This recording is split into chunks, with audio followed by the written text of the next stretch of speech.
much, Dr. Muhammad Akram, for organizing this webinar. The topic of my presentation is diabetic foot. First of all, I will discuss what is diabetes. Diabetes क्या होती है? Diabetes is a disease in which blood glucose और blood sugar levels are too high. जब blood glucose बहुत ज्यादा high हो जाता है हमारी बॉडी में, तब जो है वो हमें डायबिटीज होती है। अब जो है ये हमारे सेल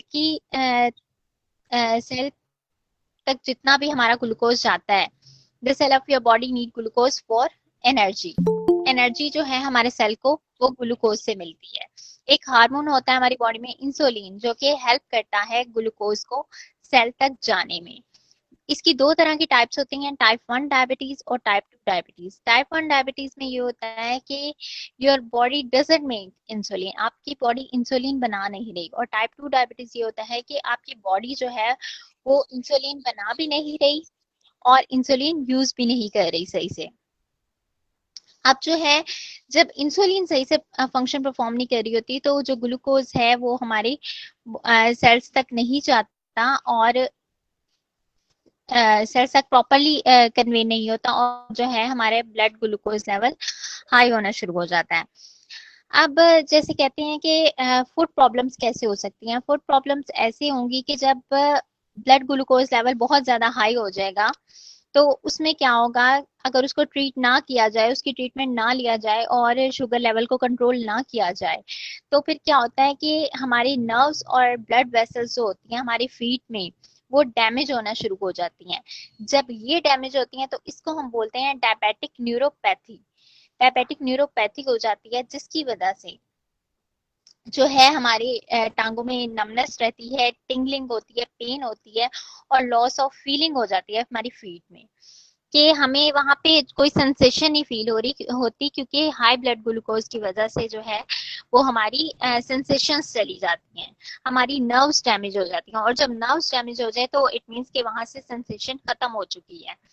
और ये जिन पेशेंट्स की शुगर लेवल, जिन पेशेंट्स का बहुत ज्यादा हाई रहता हो और ट्रीटमेंट ना ली जाए, ये उनमें होता है डायबिटिक फूट।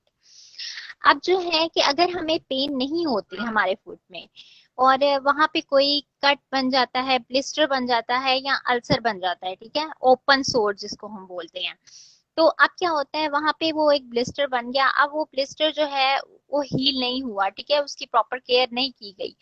अब वो जो वॉन्ड होता है फिर वो इन्फेक्टेड हो जाता है, क्योंकि वो खुला वॉन्ड होता है। अब खुले वॉन्ड की वजह से जो है वो वहां पे इन्फेक्शन बनता रहता है और वो इन्फेक्शन इतना डीप चला जाता है, हमारे टिश्यू लेवल तक चला जाता है कि हमारी ब्लड वेसल्स और तक जो है वो सप्लाई नहीं सही प्रॉपर पहुंच रही होती। ब्लड फ्लो भी हमारा डिस्टर्ब हो जाता है। अब जब ब्लड फ्लो डिस्टर्ब होता है तो क्या होता है कि जो है वो पुअर ब्लड फ्लो की वजह से और इन्फेक्शन की वजह से वो जो सोर है हमारा, वो जो कट है, वो जो ब्लिस्टर है, वो गैंग्रीन की सूरत में आ जाता है। उसको हम गैंग्रीन बोलते हैं, कि बहुत ज्यादा खराब हो जाना, मतलब टिश्यू लेवल तक डैमेज हो जाना, नर्व तक डैमेज हो जाना। तो उस कंडीशन को हम बोलेंगे कि गैंग्रीन बन जाता है, कि मसल, स्किन और अदर टिश्यूज जो है वो जो है वो उनकी डेथ स्टार्ट हो जाती है, वहां पे नेक्रोसिस स्टार्ट हो जाती है। अगर तो आपको गैंग्रीन है और अगर आप उसकी ट्रीटमेंट नहीं लेते, तो इसमें एक ये भी हमारे पास हल होता है कि हम उस चीज की फिर एम्पुटेशन कर देते हैं। एम्पुटेशन बोलते हैं उस सर्जरी को, कि हम अब उस पार्ट को अलहदा कर देते हैं, उस फुट को अलहदा कर देते हैं, कि जो है वो इन्फेक्शन आगे की तरफ को ना बढ़े और वहीं पर खत्म हो जाए। ये बहुत स्वेरिटी में होता है कि बहुत स्वेयर केस हो चुका है और इसकी ट्रीटमेंट नहीं हो सकेगी। लेकिन अब हाँ, जैसे कि हम इसकी ट्रीटमेंट डिस्कस करेंगे, हमें इसको क्या करना चाहिए। अगर तो डायबिटिक पेशेंट है तो हमें तो सबसे पहले जो है वो ग्लूकोज लेवल को कंट्रोल करना चाहिए, ऐसी मेडिसिन लेनी चाहिए जो हमारे ग्लूकोज लेवल को कंट्रोल रखे। हमें ऐसी डाइट लेनी चाहिए, शुगरी आइटम्स नहीं लेनी चाहिए ज्यादा से ज्यादा, कोल्ड ड्रिंक्स नहीं पीनी चाहिए, बेकरी आइटम्स नहीं यूज करनी चाहिए, अपनी डाइट की तरफ ध्यान देना चाहिए। इसका यही हल है कि हम जो है वो अपने अपने शुगर लेवल को कंट्रोल रखें।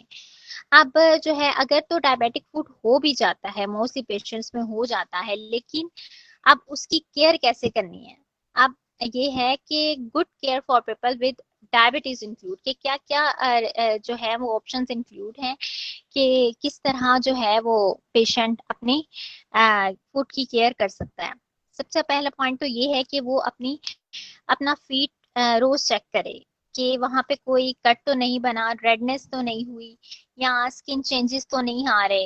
अपने टो नेल्स को चेक करे, ठीक है, कि वो खराब तो नहीं हुए नेल्स। फिर जो है नेक्स्ट नेक्स्ट स्टेप ये है कि वो अपने फीट को रोज वॉश करे। अगर तो उसको कोई ऐसा लगता है कि हो जाएगा, या कोई ऐसा सिम्टम उसको शो होता है, कोई स्किन चेंजेस आ रहे हैं उसमें, तो वो अपने सोप फीट को जो है वो वॉश रखे वार्म वाटर के साथ, ताकि जो है वो इन्फेक्शन बढ़ ना पाए आगे।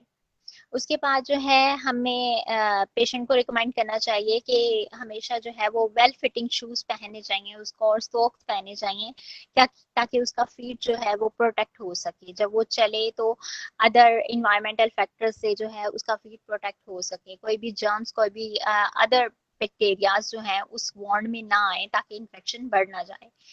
और नेक्स्ट स्टेप ये है कि protecting your feet from heat and cold, मतलब बहुत ज्यादा सन की तरफ एक्सपोज नहीं करना उस स्किन को, या बहुत ज्यादा कोल्ड नहीं करना उस स्किन को। कोल्ड वेदर में हम उसको वार्म सॉक से गर्म रखेंगे, और हॉट वेदर में जो है वो हम उसको सनलाइट की तरफ इतना एक्सपोज नहीं करेंगे। नेक्स्ट स्टेप हम उसको ये बताएंगे कि keeping the blood flowing in your feet. जब भी वो बैठे तो वो ज्यादा देर टांगे नीचे करके ना बैठे, बल्कि अपने जो है फीट्स को ऊपर करके बैठे, ताकि जो है वो ब्लड फ्लो ठीक रहे। जैसे जैसे ब्लड फ्लो ठीक रहेगा, उसकी वेसल्स, उसके उसके टिश्यूज, उसके मसल्स वो इंटैक्ट रहेंगे, मतलब वो डैमेज नहीं होंगे अगर ब्लड फ्लो वहां पे ठीक रहता है। जैसे ब्लड फ्लो खराब होगा उस वॉन्ड में, तो वो वॉन्ड इन्फेक्शियस हो जाएगा और वहां पे गैंग्रीन हो जाएगी। और नेक्स्ट जो है कि getting your feet check at your health care visit. अगर वो कोई हेल्थ केयर से ट्रीटमेंट ले रहा है, तो वो उसको विजिट करना चाहिए वीक में 2-3 दफा, और अपने ब्लड शुगर लेवल को कंट्रोल रखना चाहिए, कि वो कोई भी ऐसे जो है वो ज्यादा इन्फेक्शन इन्फेक्शन इंक्रीज ना हो। और नेक्स्ट जो है कि उसको ट्रिमिंग करनी चाहिए अपनी टो नेल्स की। अगर जरा सा भी उसका नाखून खराब होता है, जैसे हम मोस्टली डायबिटिक पेशेंट्स में देखते हैं कि नाखून खराब होने शुरू हो जाते हैं, फंगल इन्फेक्शन हो जाते हैं, तो उसको ये चाहिए कि उसको फौरन से ट्रिम कर दे वहां से जहां से वो खराब हो, ताकि वो इन्फेक्शन आगे ना बढ़े। तो ये इसकी सेफ्टी के लिए मायर्स हैं। बाकी जो है हमारे पास डियाबिटॉन है, ज़्याबितस है, शफ की डियाबिटॉन है, ये हमदर्द की, इनको हम यूज कर सकते हैं अपने ब्लड शुगर लेवल्स को कंट्रोल रखने के लिए। तो इसका यही हल है कि जैसे ही अपने ब्लड शुगर लेवल्स को हम कंट्रोल रखेंगे, वैसे ही जो है हमारा डायबिटिक फुट नहीं होगा और हम इस चीज से बच जाएंगे। मेरा लेक्चर कंप्लीट हो गया। Thank you so much, hope so आप सबको